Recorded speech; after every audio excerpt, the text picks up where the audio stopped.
The relationship between social class and religiosity was one of the eye-openers of the research that I did on secularization. And what I mean is this. We all have this idea, or at least I had this idea, that religion is basically a lower class thing, right? In general, that poor people are more likely to be religious than better off people. Well, the interesting thing about this stereotype is that the numbers don't bear it out, and lots of numbers don't bear it out. The truth is actually the opposite of what most people suppose. Whether they're for religion or against religion, most people have this stereotype in mind of the religious believer as being the pious poor or the worse off.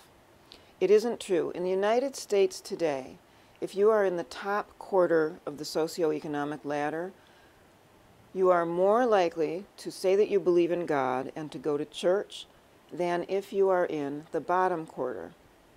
This is borne out by all kinds of numbers. And this countercultural truth was also the case elsewhere in time in Victorian England. A number of British historians have documented that in Victorian London, again, the truth was that the churches were bustling with upper-class people, and attendance numbers show that the poorest and worst off were the least likely to be found in church, and in the United States today, less likely to get married as well. So it's an interesting thing that what appears to be reality is the opposite of this stereotype, in fact. And to say that isn't to dump on the lower quarter of the socioeconomic ladder. It's just to say that it's important to look at the numbers in these situations to see what exactly we are talking about. Because if religion isn't just a lower class thing, which is what a lot of people have supposed, then you're not going to wipe it away with rising prosperity.